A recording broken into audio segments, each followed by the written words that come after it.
अमीर बहू की लालची पंडित ने कराई धोखे से शादी। पंडित जी, ये आप कुछ ज्यादा नहीं मांग रहे क्या? अरे हमारे सारे बच्चों की शादी, रिश्ते, सगाई सब आपने ही करवाई है। कम से कम हमारे साथ तो कम में डील कर लो। देखो बहन जी, आजकल अच्छे रिश्ते मिलना कितनी बड़ी बात है। मैं तो फिर भी तुम्हें घर बैठे बैठे अच्छे रिश्ते लाकर दे रहा हूँ, तो मेरी फीस तो देखो इतनी ही लगेगी, इसमें कोई कमी नहीं होगी। चलो ठीक है पंडित जी, पर हमारी बिटिया अच्छे घर में जानी चाहिए। पैसे तो हम आपको पूरे दे देंगे। अरे और बहन जी, लड़के वालों की साइड से भी मेरे कपड़े और सोने की अंगूठी आनी चाहिए। पंडित और पिंकी थोड़ी देर बात करते हैं। उसके बाद पंडित जी वहां से चले जाते हैं। रामपुर गांव में यह पंडित बहुत फेमस है रिश्ते कराने के लिए। ये अच्छे रिश्ते तो लगवा देता है, लेकिन लड़की वालों और लड़के वालों दोनों तरफ से खूब पैसे लूटते हैं। पंडित जी के जाने के बाद पिंकी अपने पति ओमपाल से कहती है, पंडित जी के दाम तो दिन पर दिन बढ़ते ही जा रहे हैं। देखो तो कैसे लड़कों की तरफ से भी सोने की अंगूठी मांग रहे हैं। आजकल तो वैसे भी सोने के दाम आसमान छू रहे हैं। अरे भाई जाने दो, और कर भी क्या सकते हैं, आखिरकार अच्छे रिश्ते मिलना भी तो बहुत बड़ी बात है। पंडित जी के दाम ज्यादा हैं ये तो सबको पता है, लेकिन बेचारे गांव वाले और कर भी क्या सकते हैं। इस तरह पिंकी अपने घर के कामों में लग जाती है और ओमपाल खेतों का चक्कर लगाने के लिए चला जाता है। ऐसे कुछ दिन बीत जाते हैं। दूसरी तरफ आज कोमल का कॉलेज में आखिरी एग्जाम है, लेकिन आज उसका अलार्म बजा ही नहीं। वो हड़बड़ा कर उठती है और घड़ी में टाइम देखती है तो कॉलेज के लिए बस 30 मिनट ही बाकी है। जल्दबाजी में कोमल अपने कमरे से बाहर हॉल में आती है, जहाँ उसकी माँ सविता और उसके पापा राजेश बैठकर नाश्ता कर रहे होते हैं। मम्मी, आप इतनी लापरवाह कैसे हो सकती हो? आपको पता है आज मेरा एग्जाम है और मैं इतनी लेट उठ रही हूँ और आपने मुझे उठाया भी नहीं। लो कर लो बात, मुझे कैसे पता होगा तेरा एग्जाम है? मुझे लगा तेरे एग्जाम खत्म हो गए। नहीं मम्मी, वो दोबारा डेट चेंज हुई थी ना, तो जो पेपर पोस्टपोन हो गया था वही आज। चलो मैं फटाफट तैयार होकर आती हूँ, आप मेरे लिए नाश्ता लगा दो और लंच भी पैक कर देना। कोमल तैयार होने के लिए अपने कमरे में चली जाती है। इधर सविता उसके लिए नाश्ता लगा देती है और टिफिन भी पैक कर देती है। कोमल जल्दबाजी में 1-2 ब्रेड खाती हुई कॉलेज के लिए निकल जाती है। वहां पर उसके एग्जाम होता है। एग्जाम के बाद वो अपने बॉयफ्रेंड रवि से मिलती है। कितना अच्छा मौसम हो रहा है ना, बिल्कुल ठंडा ठंडा। पहले तो ऐसा लग रहा था जैसे गर्मी आ गई हो, लेकिन बारिश ने तो पूरा गेम ही पलट दिया।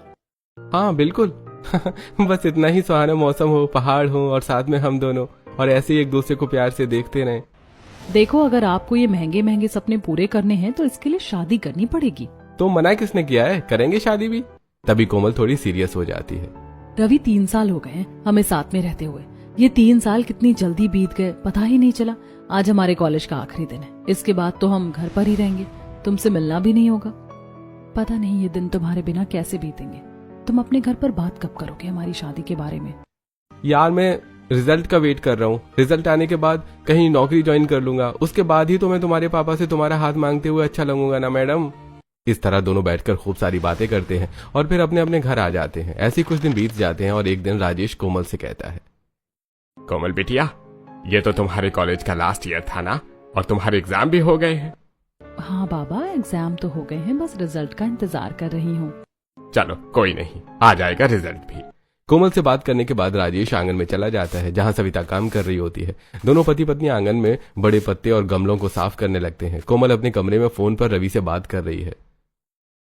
कल हमारा रिजल्ट आने वाला है, मुझे तो बहुत घबराहट हो रही है। पता नहीं कैसा रिजल्ट आएगा।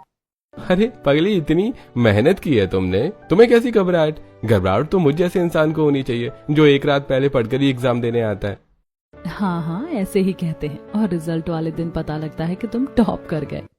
कोमल की बात सुनकर रवि हंसने लगता है। दोनों खूब सारी बातें करते हैं, लेकिन जैसे ही राजेश और सविता आंगन से घर में आते हैं, कोमल उनके आने से पहले ही फोन रख देती है। दरअसल कोमल के पेरेंट्स काफी स्ट्रिक्ट हैं और लव मैरिज के तो वो बिल्कुल खिलाफ है, इसलिए कोमल घर में छिप छिप कर ही रवि से बातें करती है। ऐसे दिन गुजर रहे होते हैं। फाइनली रिजल्ट वाला दिन आता है और कोमल ने पूरे कॉलेज में टॉप किया है। वहीं रवि की 2nd पोजीशन आई है। दोनों एक दूसरे को कॉल करके बधाई देते हैं। इधर जब पड़ोसन पूनम को पता चलता है तो वो सीधा सविता के घर आती है। सविता बहन, बधाई हो, हमारी बिटिया ने तो पूरे मोहल्ले का नाम रोशन कर दिया है। हाँ बहन, तुम भी लो मिठाई। अरे बेटियों को जितना बढ़ाओ उतना कम है, और बेटियां तो 2 घरों का नाम रोशन करती हैं। इस तरह दोनों पड़ोसन बैठकर आपस में बातें करती हैं। तभी कोमल सबके लिए चाय नाश्ता और साथ में मिठाई लाकर मुंह मीठा करवाती है। इतनी देर में बाहर से राजेश भी आ जाते हैं। अब तो हो गया बिटिया का कॉलेज पूरा, फिर अब इसकी शादी के बारे में क्या सोचा है? देखो बहन जी, शादी तो हम जल्दी ही करेंगे। आपको तो पता ही है इसके पापा की तबीयत खराब रहती है, और फिर मेरी तो एक ही बेटी है। मैं अपनी जिम्मेदारियों से जल्दी फ्री हो जाऊं उतना अच्छा है। ये अपने घर की हो जाएगी तो हम भी टेंशन फ्री होकर रहेंगे। हाँ भाई सही कह रही हो। चलो अच्छा बहन जी अब मैं चलती हूँ, घर पर भी सारा काम ऐसे ही फैला हुआ है। इस तरह पूनम वहां से चली जाती है। उसके जाने के बाद राजेश सविता से कहता है, पूनम सही कह रही थी, हमें भी अब अपनी बिटिया की शादी के बारे में सोचना चाहिए।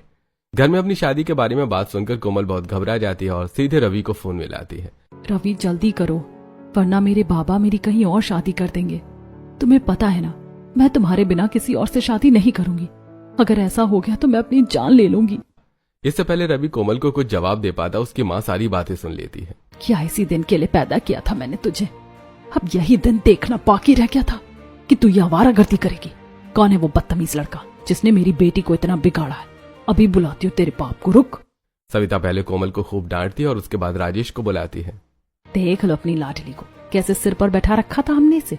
किस चीज की कमी लगने दी हमने जो इसने इतना बड़ा कदम उठा लिया। कोमल मैं ये क्या सुन रहा हूँ, क्या ये सब सच है? कोमल थोड़ी देर चुप रहती है। अरे अब कुछ बोलेगी भी या मुंह में दही जम गई है? कौन है वो लड़का जिसके बिना तुम मर जाओगी? कहाँ का है? जरा हमें भी तो पता चले कि हमारी नाक के नीचे क्या गुल खिलाए जा रहे हैं। पापा रवि बहुत अच्छा लड़का है, वो मेरे साथ कॉलेज में पढ़ता था, उसकी 2nd पोजीशन आई है। वो ऐसे मुझे भगा कर नहीं ले जाएगा, वो तो इज्जत से मेरा हाथ मांगने आएगा। वाह भाई वाह, हाँ पूरी प्लानिंग हो रही है और हम ही पागल हैं, हमें कुछ भी नहीं पता। और तुम क्या सोच रही हो, वो तुम्हारा हाथ मांगने आएगा और हम तुम्हारी शादी उससे कर देंगे? कभी नहीं, ऐसा कभी नहीं हो सकता। ये ख्याल तुम अपने दिल से निकाल दो। और हाँ सविता, आज से इसका घर से बाहर आना जाना बंद, ये घर में ही रहेगी। और मैं अभी पंडित जी से बात करता हूँ, इसकी शादी 1 महीने के अंदर करके रहूंगा। कोमल के घर वाले उस पर बहुत गुस्सा होते हैं। राजेश सीधे पंडित जी को फोन करता है। अगले सुबह पंडित जी घर पर आ जाते हैं। अरे भाई साहब, मैं तो सोच ही रहा था कि इस मोहल्ले में आपकी बिटिया ही रह गई है और आपका बुलावा मुझे कभी भी आ सकता है। हाँ पंडित जी, देखो कॉलेज पूरा हो गया है, लड़की की उम्र भी ठीक है और फिर हमारी इकलौती बेटी है, तो मैं जल्द से जल्द इसकी शादी करना चाहता हूँ। आप बस हमारे हिसाब से कोई अच्छा हमारे जैसा ही घर ढूंढना मेरी बेटी के लिए। हाँ हाँ बिल्कुल, आपकी बेटी मेरी बेटी जैसी है, मैं अच्छा घर ढूंढ लूंगा। बस मेरी फीस का तो आपको पता ही है। हाँ पंडित जी, आपको कहने की जरूरत नहीं है, वैसे भी जो मेरा है वो सब मेरी बेटी का ही तो है। मेरा कोई बेटा तो है नहीं, इसलिए फीस की टेंशन आप मत करो, बस रिश्ता अच्छा होना चाहिए। लालची पंडित हर जगह अपनी फीस को पहले रखता है। पंडित जी हाथों हाथ राजेश को कुछ लड़कों की फोटो दिखाते हैं तो उन्हें उनमें से कोई खास पसंद नहीं आता। इस तरह पंडित नए रिश्ते की तलाश में वहां से चला जाता है। इधर कोमल ये सब देखकर बहुत दुखी होती है और अपनी माँ से बात करने की कोशिश करती है। मम्मी प्लीज आप तो मेरी बात समझो, आपको शादी करनी है तो रवि के साथ कर दो, उसमें कोई बुराई नहीं है। वो नौकरी ढूंढ रहा है, उसे जल्दी नौकरी मिल जाएगी। बेशर्म लड़की, तुझे शर्म नहीं आती अपने माँ बाप के सामने ऐसी बातें करते हुए? क्या इसी दिन के लिए पाला था हमने तुझे? क्या इसलिए हमने तुझे इतनी आजादी दी कि तू उसका गलत फायदा उठाए? चुप हो जा, अब वही होगा जो तेरे पापा चाहेंगे, मैं कुछ नहीं कर सकती। इस तरह सविता कोमल की एक बात नहीं सुनती। रात को जब सब सो जाते हैं, कोमल धीरे से अपना फोन उठाती है और रवि से बात करने लगती है। रवि जल्दी करो, कब भेजोगे तुम अपने माँ बाप को मेरे घर? तुम मेरे मम्मी पापा को मना लोगे तो वो मान जाएंगे, वरना वो मेरी शादी कहीं और कर देंगे, मैं किसी और की हो जाऊंगी। नहीं, ऐसा कभी नहीं हो सकता। मैं घर पर बात करूंगा, तुम बस मुझे 1 हफ्ते का वक्त दो, मैं सब ठीक कर दूंगा।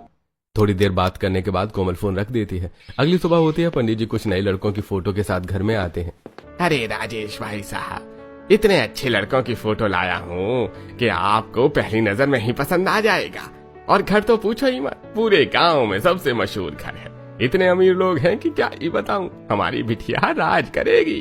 पंडित जी राजेश और सविता को लड़कों की फोटो दिखाना शुरू करते हैं। पंडित जी ये लड़का तो देखो, कैसी छोटी सी हाइट का लग रहा है। मेरी बेटी की हाइट तो 5 फुट 3 इंच है। दूसरा दिखाओ। पंडित दूसरा लड़के का फोटो दिखाता है। नहीं, इसकी आंखें तो छोटी छोटी हैं। मेरी बेटी को देखो कितनी सुंदर है, और कम से कम जोड़ी तो अच्छी होनी चाहिए ना। देखो जोड़ी अच्छी बनवानी है तो मेरी फीस थोड़ी और ज्यादा लगेगी। पंडित जी, हमने आपको फीस के लिए कम मना किया है, आप कम से कम वैसा रिश्ता तो लाओ जो जैसा हम चाहते हैं। ये सुनकर पंडित जी उठ खड़े होते हैं। ठीक है, फिर मैं 4 दिन बाद आऊंगा अच्छे रिश्ते के साथ, और आप देखना वो रिश्ता तो आप मना कर ही नहीं पाओगे। ये कहकर पंडित जी वहां से चले जाते हैं। सविता और राजेश भी अपने काम में लग जाते हैं। ऐसे 2 दिन बीत जाते हैं। एक दिन सविता और राजेश घर के किसी काम से बाजार गए हुए थे। कोमल घर पर अकेली थी तो वो रवि को फोन करके अपने घर के पीछे वाले पार्क में बुला लेती है। दोनों एक साथ बैठकर खूब सारी बातें करते हैं। आखिरकार कॉलेज के बाद राम राम करके इनका मिलना हुआ है और आजकल तो घर वाले इनके दुश्मन बने हुए हैं। ऐसी ही बात करते हुए कोमल बीच में इमोशनल हो जाती है।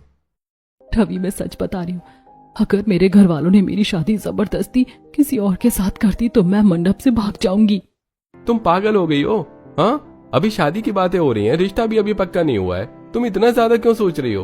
पता नहीं, मैं तुम्हारे बिना नहीं रह सकती। एक काम करते, हम भाग जाते, दोनों भाग कर शादी कर लेंगे, फिर तो मान ही जाएंगे हमारे घर वाले। मैं प्रॉमिस करता हूँ, अगर तुम्हारी शादी कहीं और हुई तो मैं तुम्हें भगा कर ले जाऊंगा और हम भागकर शादी कर लेंगे। ठीक है, अब तो खुश हो? जिस पेड़ के नीचे कोमल और रवि बात कर रहे होते हैं वहां पर रवि के मोहल्ले का एक छोटा लड़का गोलू भी होता है। गोलू रवि को ऐसी बातें करते हुए सुन लेता है और सीधा जाकर उसके पापा को बता देता है। काका, आपको पता है भैया वहाँ एक लड़की से मिल रहे थे और कह रहे थे कि हम दोनों भाग कर शादी कर लेंगे। गोलू के मुंह से ऐसी बातें सुनकर रामलाल का खून खौल जाता है। शाम को जैसे ही रवि घर पर वापस आता है, रामलाल लाठी डंडे लेकर उस पर चढ़ जाते हैं।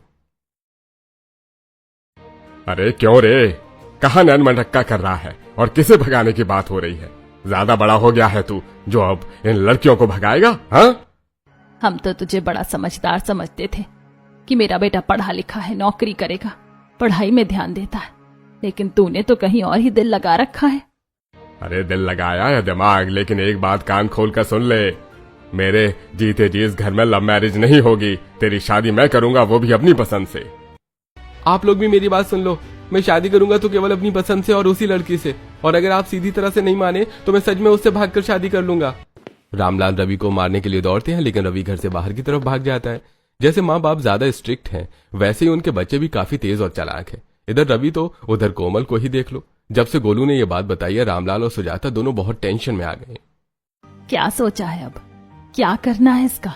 कहीं ये हमारे घर में किसी को मुंह दिखाने लायक न छोड़े। अरे इसकी इतनी हिम्मत कि हमारे खिलाफ जाकर शादी करे? अरे ये नौबत ही नहीं आने दूंगा, मैं पहले ही इसकी शादी कर देता हूँ। अभी करता हूँ पंडित जी को फोन, 1 महीने के अंदर इसकी शादी करके रहूंगा। रामलाल पंडित जी को फोन करके रवि के रिश्ते के बारे में बताते हैं। दूसरी तरफ राजेश और सविता बाजार से जल्दी वापस आ जाते हैं, लेकिन कोमल को घर पर न देखकर उनका पारा हाई हो जाता है। जब कोमल घर के पिछले दरवाजे से आती है तो उसकी मम्मी वहां से रवि को जाते हुए देख लेती है। हमारे पीछे ये प्लानिंग हो रही है? अरे ऐसे तो तू कभी इस लड़के के साथ भाग भी सकती है। आप लोग ये सब क्यों सोच रहे हो? आपने कह तो दिया है पंडित जी को मेरे रिश्ते के बारे में, कर लूंगी मैं शादी, जो भी आप ढूंढोगे। बेटा, माँ बाप से ज्यादा औलाद को कोई नहीं जान सकता, और हमें भी पता है कि तू इतनी जल्दी अपनी जिद नहीं छोड़ेगी। ऐसे कैसे नहीं छोड़ेगी? पंडित जी को फोन करो, अब 1 महीना नहीं, इसकी 1 हफ्ते के अंदर शादी करूंगी। सविता पूरे गुस्से में वहां से चली जाती है। राजेश पंडित जी को फोन करता है। पंडित जी दूसरे गांव में राम प्रकाश के घर बैठे होते हैं। जैसे पंडित जी का फोन बजता है।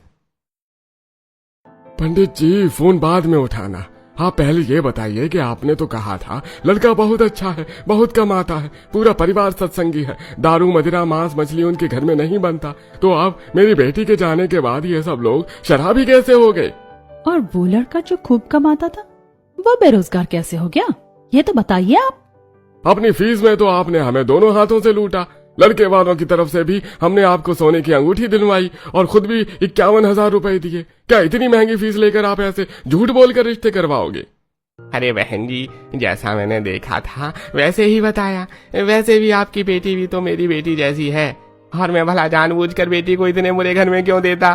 देखो, उन पर कोई बुरा समय चल रहा है, घर के हालात सही नहीं है, कुछ दिनों में सब ठीक हो जाएगा। आप थोड़ा सा सब्र रखो, लड़का खूब कमाएगा भी और दारू मांस को हाथ नहीं लगाएगा। पंडित जी का धंधा यही है। वो लालची पंडित झूठ बोलकर लोगों के रिश्ते कराता है और उनसे खूब पैसे लूटता है। एक बार शादी हो जाती है, पंडित जी अपना रास्ता बदल लेते हैं, लेकिन जब लोगों की लड़कियां ससुराल से घर आकर बैठती हैं तो कहीं ना कहीं ये लोग पंडित जी से टकराई जाते हैं। और यही काम अब राम प्रकाश और सुनीता पंडित के साथ कर रहे हैं। पंडित जैसे तैसे करके उन्हें बातों में उलझाकर वहां से पीछे छुड़ाता है और अपने घर जाकर राजेश का फोन रिसीव करता है। पंडित जी, मैं कब से आपका फोन ट्राई कर रहा हूँ, आप मेरे फोन का जवाब क्यों नहीं दे रहे? अरे जजमान, मैं किसी जरूरी काम में फंस गया था, बस अभी बाहर आया हूँ। हाँ बताइए, क्या बात हुई जो आपको फोन करना पड़ा? वैसे मैं कल घर पर ही आ रहा हूँ, बैठकर बातें करते हैं। यह कहकर पंडित जी राजेश का फोन रख देते हैं। इधर रवि के पापा यानी रामलाल ने भी पंडित जी को कई बार फोन कर लिया था, इसलिए पंडित जी राम प्रकाश के घर से सीधा रामलाल के घर पहुंच जाते हैं। आइए पंडित जी, आपने तो खूब इंतजार करवाया। लगता है आजकल कुछ ज्यादा ही बिजी है वो शादी विवाह में। अरे हाँ भाई, सीजन ही शादियों का चल रहा है, काम तो निकल ही आते हैं। बताओ फिर कैसे याद कर लिया आपने हमें? रामलाल और पंडित जी बैठकर आपस में बातें कर रहे होते हैं। इतने में सुजाता उनके लिए चाय नाश्ता ले आती है। पंडित जी, आपको तो पता ही है मेरा इकलौता बेटा है, और देखो अब मेरी भी उम्र हो गई है। अब क्या मैं ये घर के काम करती रहूंगी? तो आप मेरे बेटे के लिए सुंदर सुशील संस्कारी सी लड़की देख कर लाओ। लड़की चाहे गरीब घर से हो या अमीर से, हमें दहेज की कोई मांग नहीं है। बस मैं अपने बेटे की शादी जल्द से जल्द कराना चाहता हूँ। 1 महीने के अंदर अंदर आप मुझे कोई अच्छी लड़की का रिश्ता बताओ। अरे देखो, 1 महीने के अंदर अच्छी लड़की मिलना थोड़ा मुश्किल है। हाँ, अगर आप पैसे थोड़े ज्यादा दो तो मैं आप अपने लोगों को भेजकर रिश्ते ढूंढ लूंगा। देखो, हर काम में पैसे तो लगते ही हैं। लालची पंडित काम होने से पहले अपनी फीस को आगे रख देता है। पंडित जी, फीस की कोई टेंशन मत लो, जैसा काम होगा वैसा आपको दाम मिल जाएगा। बस आप जल्द से जल्द रिश्ता भेजो। पंडित जी यहाँ से बात करने के बाद अपने घर चले जाते हैं। अगली सुबह होती है और पंडित जी को राजेश के घर जाना है। पंडित जी, मुझे अपनी बिटिया की शादी 1 हफ्ते में करनी है। अगर 1 हफ्ते के अंदर आप अच्छा रिश्ता नहीं ला सकते तो मुझे बता दो, मैं किसी और पंडित को देख लूंगा। अरे नहीं नहीं नहीं नहीं, कैसी बातें कर रहे हो? अरे मेरे होते हुए मोहल्ले में दूसरा पंडित आ ही नहीं सकता। मैं 1 हफ्ते से पहले ही आपकी बिटिया के लिए अच्छा रिश्ता दूंगा, विश्वास रखो। इस तरह बात करने के बाद पंडित वहां से चला जाता है। पंडित मन ही मन मुस्कुराता है और घर जाकर सोचता है, ये रामलाल और राजेश दोनों की ही शादी की बड़ी जल्दी है, तो क्यों ना इन दोनों की कुंडली मिलाकर देख लेता हूँ और इनका ही टाका फिट करवा देता हूँ। पंडित इस बारे में सोच ही रहा होता है। उधर दूसरी तरफ रवि परेशान बैठा है। रवि को परेशान देखकर उसका दोस्त रोहित कहता है, भाई क्या हो गया? तूने तो बिल्कुल हंसना छोड़ दिया। यार, मेरी जैसी कंडीशन में कोई इंसान हंस कैसे सकता है? तू ही बता। मेरी आंखों के सामने मेरे मम्मी पापा मेरा कहीं और रिश्ता कर रहे हैं और शादी भी कर देंगे, और दूसरी तरफ कोमल के पेरेंट्स भी उसकी शादी करने के पीछे लगे हुए हैं। समझ में ही नहीं आ रहा मैं करूं तो क्या करूं। पंडित जी तो 1 हफ्ते में रिश्ता लाकर रख देंगे। भाई, अब तुम दोनों की नैया बस एक आदमी ही पार लगा सकता है। रोहित की बात सुनकर रवि एक्साइटेड होकर बोलता है, भाई पहेलियां मत बुझा, आखिर कौन है वो, जल्दी बता। हो सकता है पंडित जी। पंडित जी कैसे यार? अरे वही तो रिश्ता करवा रहे हैं, तुझे तो पता ही है वो लालची पंडित। वो जितनी ज्यादा फीस देगा उसे उतनी जल्दी रिश्ता ढूंढ कर ला देगा। भाई मैं तो ये कह रहा हूँ कि उस लालची पंडित की नस पर पैर रखना है। मतलब अगर तू पंडित जी से बात करके जा और उन्हें तेरे घर रिश्ता न भेजने के लिए दुगने पैसे दे दे तो पंडित जी तेरे घर कोई रिश्ता लाएंगे ही नहीं और तेरी शादी नहीं होगी और तुझे टाइम मिल जाएगा कोमल के साथ शादी करने के बारे में सोचने का। रोहित की बात सुनकर रवि थोड़ा देर सोचता है और फिर कहता है, यार तू कह तो सही रहा है, चल काम करते हैं, चलते हैं अभी पंडित जी के घर। रवि मोहित के साथ पंडित जी के घर जाता है। पंडित जी, मैं आपको 2 गुने पैसे दूंगा, आप प्लीज मेरे घर पर कोई रिश्ता मत दिखाओ। मैं किसी और लड़की से प्यार करता हूँ और उसी से शादी करना चाहता हूँ, लेकिन मेरी मम्मी पापा मेरी शादी जबरदस्ती कहीं और कर देंगे। देखो बेटा, तुम्हारा काम हो जाएगा, लेकिन मुझे पैसे एडवांस चाहिए। पंडित जी ये लो आधे पैसे काम होने के बाद। वैसे ये लड़की है जिससे मैं शादी करना चाहता हूँ। आप तो आसपास के सभी घरों में जाते हो, अगर इसके साथ मेरी बात बन सके तो प्लीज बनवा दो और मेरे मम्मी पापा को मत बताना। बस ऐसे ही कह देना कि लड़की वालों ने मना कर दिया। रवि और रोहित पंडित जी के साथ पूरी डील करके वापस आ जाते हैं। इन दोनों ने तो कोमल की फोटो भी पंडित को दे दी है। अब ये लोग तो वहां से चले जाते हैं और पंडित कोमल की फोटो देखकर बहुत खुश होता है। अरे वारे भगवान, मान गया मैं तो।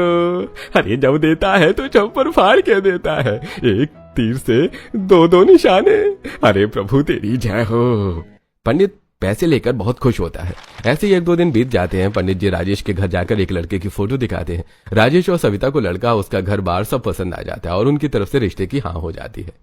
अरे भाई साहब, सबसे ज्यादा खुशी तो इस बात की है कि ये लोग भी अगले हफ्ते तक शादी करने के लिए तैयार हैं। बस अब आप लोग शादी की तैयारियां शुरू करो। रविवार का शुभ मुहूर्त है, उसी दिन विवाह संपन्न हो जाएगा। ये कहकर पंडित वहां से जाने लगता है, लेकिन तभी कोमल घर के पिछले गेट से आकर पंडित का रास्ता रोक लेती है। बिटिया, तो मुझे घर क्यों नहीं जाने दे रही है? ऐसे मेरा रास्ता क्यों रोक रही है? पंडित जी आप बहुत गलत कर रहे हैं, ऐसे जोड़ियां नहीं मिलाते। प्लीज मेरे लिए मना करवा दो, मैं आपको ये सोने के कंगन दूंगी। कोमल के हाथ में 2 सोने के कंगन होते हैं। वो कंगन पंडित को पहले दे देती है और एक काम होने के बाद के लिए रख लेती है। बिटिया, जैसा तू चाहती है वैसा ही होगा। कोमल भी पंडित को रवि की फोटो दे देती है और पंडित वहां से खुश होता हुआ चला जाता है। पंडित जी ने रामलाल और राजेश दोनों को रविवार की शादी के बारे में बता दिया है। ये लोग अपने अपने घर पर तैयारियां करने लगते हैं। इधर रवि को हल्दी लगती है। रोहित, यार लगता है हम दोनों का तो पंडित जी ने पोपट बना दिया। हमारी तो शादी हो रही है और हमारे पैसे भी चले गए। यार सही कह रहा है, मिलने दे पंडित को।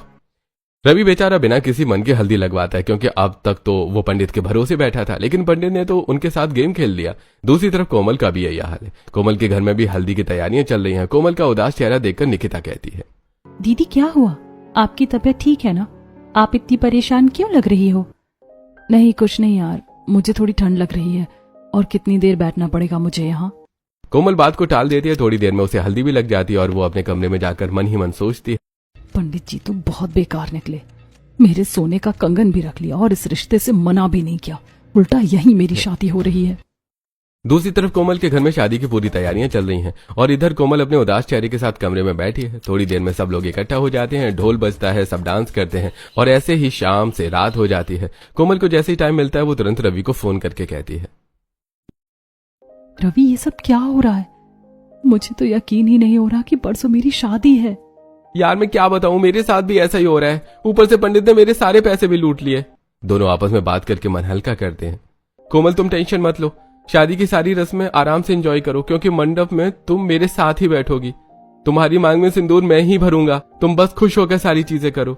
अब कोमल और रवि का प्लान बिल्कुल क्लियर था, इसलिए दोनों के चेहरों की रंगत अचानक से बदल जाती है। एक तरफ हल्दी के दिन जो कोमल हंसने का नाम ही नहीं ले रही थी, अगले दिन वो अपनी मेहंदी खुशी खुशी लगवाती है और मेहंदी वाले दिन डांस भी करती है।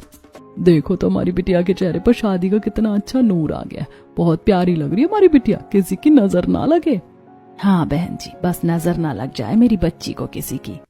सविता उठकर कोमल की नजर उतारती है। दूसरी तरफ रवि भी अपनी मेहंदी फंक्शन को खूब एंजॉय करता है। रवि की बहन उसे मेहंदी लगा देती है, लेकिन बाद में वो रोहित से कहता है, यार रोहित, वो मेहंदी की कोन उठाकर तो जरा मेरे हाथ पर कोमल का नाम लिख दे। यार अब तो मान जा, वो किसी और की होने जा रही है और तू किसी और की शादी में उसका नाम हाथ पर लिखवा रहा है। अरे उसका नाम मेरे दिल पर लिखा हुआ है, जो कभी नहीं मिट सकता, तो हाथ पर लिखने में कैसी शर्म। तुझे जितना कहा है उतना कर। रोहित छपाकर मेहंदी में रवि के हाथ पर कोमल का नाम लिख देता है। उसके बाद रवि भी सभी घर वालों के साथ खूब डांस करता है। उसे ऐसे खुश देखकर सुजाता कहती है, आप सही कह रहे थे, लड़कियों का चक्कर ही ऐसा होता है। देखो रिश्ते के बाद लड़का कितना चुप चुप था, लेकिन जैसे ही लड़की से बात हुई कितना खुश नजर आ रहा है। रामलाल और सुजाता रवि को हंसता मुस्कुराता देखकर बहुत खुश होते हैं, लेकिन उन्हें क्या पता रवि के मन में तो कुछ और ही चल रहा है। रवि और कोमल अब बहुत खुश होते हैं। जैसे ही उन्हें टाइम मिलता है आपस में बातें करते हैं और उनके घर वालों को लगता है कि अपने होने वाले पति या होने वाली पत्नी से बातें कर रहे हैं। उधर कोमल के घर में भी यही बातें होती हैं। एक बार तो मुझे ऐसा लग रहा था कि अपनी बिटिया के मन की ना करके हम उसके साथ बहुत बड़ा धोखा कर रहे हैं, लेकिन अब जब उसके चेहरे पर ये खुशी देखती हूँ तो मुझे आपके फैसले पर शक नहीं होता। अरे भाई ये बच्चे हैं, जोश में आकर फैसले ले लेते हैं, तभी तो हम बड़ों के बीच में आना पड़ता है। चलो अब बस बातें ही करती रहोगी क्या? बारात आने ही वाली है, तैयारियां तो कर लो। सब लोग लड़की वालों की तरफ से बारात की तैयारियां कर रहे हैं। इधर रवि भी अच्छे से तैयार होकर बारात के साथ निकलता और डांस करते हुए जा रहा होता है। ऐसे नाचते गाते हुए बारात कोमल के दरवाजे पर आ जाती है। अब कोमल की धड़कनें बढ़ने लगती हैं। शादी की भीड़ में लड़के वालों को पता ही नहीं लगता कि रवि कब घोड़े से फरार हो जाता है, क्योंकि उसने गोलू को छोटा दूल्हा बनाकर अपने पास बिठा रखा था। बारात कोमल के दरवाजे पर खड़ी है। कोमल के घर वाले दूल्हे का स्वागत करने के लिए तैयार है। भाई बारात तो आ गई, लेकिन कोई हमें ये बताओ कि हमारे दूल्हे राजा कहाँ हैं और कितना इंतजार करवाओगे? रामलाल चारों तरफ देखता है। अरे भाई साहब यहीं कहीं होगा, मैं अभी बुला कर लाता हूँ। रामलाल सीधे रोहित के पास जाता है और उससे रवि के बारे में पूछता है। कसम से अंकल मुझे कुछ नहीं पता, मुझे कुछ बता कर नहीं गया है, आप लोग मुझे क्यों ब्लेम कर रहे हो? जब तक 1 घंटे तक रवि नहीं मिलता तो आखिरकार रामलाल राजेश के आगे हाथ जोड़ लेता है। सब लोगों को पता लग जाता है कि दूल्हा भाग गया है। सब एक जगह बैठ जाते हैं। सविता तुम जाकर देखो कहीं कोमल अपने कमरे में है या नहीं। जैसी सविता कोमल के कमरे में जाती है तो वहां पर भी कोई नहीं होता और वो आकर राजेश को बताती है। आप सही सोच रहे थे, कोमल भी अपने कमरे में नहीं है। मतलब इन दोनों की शादी हम करा रहे थे और ये दोनों आपस में ही भाग गए, आखिर ऐसा कैसे हो सकता है? अब दूल्हा और दुल्हन दोनों गायब हैं, ये बात सबको पता लग जाती है। आसपास के लोग बातें बनाते हैं और वहां से चले जाते हैं। अब बस लड़का और लड़की वालों की फैमिली बचती है। दोनों परिवार वाले मिलकर पंडित को पकड़ लेते हैं। क्यों पंडित जी, आपने तो कहा था कि फीस ज्यादा दोगे तो लड़का अच्छा ढूंढ लूंगा, और कैसा लड़का ढूंढा आपने जो अब तक ढूंढना ही पड़ रहा है? राजेश की बात सुनकर वहां मौजूद सभी लोग हंसने लग जाते हैं। अरे भाई मैं क्या करूं, अरे मुझे थोड़े पता था कि इनके बेटे का चक्कर कहीं और चल रहा है। पंडित जी, आपने तो हमें बहुत बड़े धोखे में रखा। आप तो कह रहे थे कि लड़की सुंदर और सुशील और संस्कारी है, और इतनी भी संस्कारी नहीं चाहिए कि जो शादी के मंडप से ही भाग जाए। हमने आपको पहले ही कहा था कि हमें दान दहेज नहीं चाहिए, बस लड़की अच्छी होनी चाहिए। अब पंडित जी परेशान होकर बोलते हैं, अरे आपका बेटा कहाँ है जो आप लोगों को दुल्हन चाहिए? ये बात तो लड़के वालों ने सोची ही नहीं थी। पंडित की बात सुनकर सब लोग फिर से हंसने लगते हैं। अब ये शादी का मंडप कम और कॉमेडी शो ज्यादा लग रहा था। तभी इतने में रोहित वहां आता है और वो अपना गुस्सा पंडित पर निकालने लगता है। क्यों पंडित जी, आपने तो उस दिन मेरे दोस्त से 21,000 रुपए तुरंत पकड़ लिए थे, और क्या हुआ? मेरे दोस्त को भागना ही पड़ा। अगर आप ढंग से काम करते तो आज ये दिन नहीं देखना पड़ता। रोहित पंडित को इतना ज्यादा ट्रिगर कर देता है कि पंडित खुद बोलने पर मजबूर हो जाता है। अरे दोस्त, तेरा दोस्त वो नालायक, अरे जरा भी समझ नहीं है उसमें। अरे उसी लड़की से तो शादी करवा रहा था मैं उसकी, जिसकी उसने मुझे फोटो दी थी। अरे जिसके लिए उसने मुझे 51,000 रुपए का वादा किया था। अब अगर मैं उसे पहले ही बता देता तो मैं उसके बाप से कैसे पैसे वसूलता। जोश जोश में पंडित जी होश खो बैठते हैं और सारा सच अपने मुंह से निकाल देते हैं। पंडित जी की बात सुनकर रामलाल और उसका परिवार और इधर कोमल और उसका परिवार एक साथ हैरान होकर बोलते हैं, क्या पंडित जी, आपने हमारे साथ धोखा किया है। केवल पैसों के चक्कर में आपने मेरे बेटे की बात मान ली और उससे पैसे भी ले लिए। इसलिए क्योंकि आपको पहले ही पता था कि वो जिस लड़की से शादी करना चाहता है, आप उसकी शादी उसी से करवा रहे हैं, और उसके लिए हमसे अलग से पैसे ले रहे थे। यह सुनकर पंडित चुप हो जाता है। अब पंडित बोले तो क्या ही बोले, उसके मुंह से एक शब्द भी नहीं निकलता। इतनी देर में निकिता भी वहां आ जाती है। कोमल ने हल्दी वाले दिन निकिता को सब सच सच बता दिया था। और पंडित जी, आपने कोमल से भी सोने का कंगन लिया था ना? तभी कोमल की माँ हैरान होकर निकिता से पूछती है, अरे तुम किस कंगन की बात कर रही हो, और कोमल इन्हें कंगन क्यों देगी? आंटी, आपको नहीं पता। दरअसल कोमल ने पंडित जी से कहा था कि वो जो रिश्ता लाए हैं उसे मना कर दे और इस लड़के से रिश्ता करा दे, लेकिन पंडित जी ने कोमल को हाँ कर दी और कंगन भी ले लिया। और अब देखो, अपनी मर्जी से रिश्ता लेकर आ गए और बात शादी तक पहुंच गई। पंडित जी फिर से बोलते हैं, बेटा यही तो वो था लड़का जो यहाँ से भाग गया, मेरी क्या गलती है? पंडित सिर पकड़कर बैठ जाते हैं। इधर कोमल के पापा कोमल को फोन करते हैं और रामलाल रवि को। रोहित ने रवि को यहाँ हुई सारी बातों के बारे में बता दिया था। दोनों घर से थोड़ी दूर भागे थे। रोहित की बात सुनकर रवि खुश हो जाता है। क्या हुआ, तुम खुश क्यों हो रहे हो? अरे ये तो तुम्हें घर जाने के बाद ही पता लगेगा। ये कहकर रवि गाड़ी घर की तरफ मोड़ देता है। थोड़ी देर में दोनों घर पहुंच जाते हैं, जहाँ पर सब लोग इन दोनों का इंतजार कर रहे थे। इन दोनों को आते देखकर पंडित जी तुरंत बोलते हैं, अरे भाई, जब मैंने तुम दोनों से वादा किया था कि तुम्हारी शादी करवा दूंगा, तो तुम दोनों को भागने की क्या जरूरत थी? बेकार में मेरी बेइज्जती करवा दी। पंडित जी की बात सुनकर सब लोग हंसने लग जाते हैं। इधर राजेश और रामलाल दोनों काफी गुस्से में होते हैं। आखिर तुमने अपने मन का कर ही लिया। मेरे लाख मना करने के बाद तुमने रवि से शादी करने के लिए पंडित जी को कंगन दिए। हाँ भाई, तो तुमने भी तो बहुत अच्छी चालाकी दिखाई। आखिर में कर ही लिया ना अपने मन की तुमने भी। पापा प्लीज मान जाओ ना, मान जाओ ना। आखिर में बच्चों की खुशी के सामने माँ बाप को झुकना ही पड़ता है। इसके बाद सब लोग इन दोनों की शादी करवाते हैं। पंडित जी मंत्र पढ़ते हैं और विवाह संपन्न होता है। और जब फीस की बारी आती है, कैसी फीस पंडित जी? मैंने तो रिश्ते से पहले ही आपको 21,000 रुपए दे दिए थे, और आप जैसे लालजी पंडित को तो वो भी नहीं देने चाहिए थे। तभी कोमल भी कहती है, पापा आप भी कुछ मत देना, इन्होंने पहले ही मुझसे सोने का कंगन ले लिया है। इस तरह सबको पता चल जाता है कि पंडित जी ने इन चारों से अलग अलग फीस के चक्कर में ये सारा खेल किया है। फाइनली रवि और कोमल की शादी हो जाती है। सब लोग बहुत खुश होते हैं और एक दूसरे के गले मिलते हैं। कोमल को खुशी खुशी विदा कर देते हैं।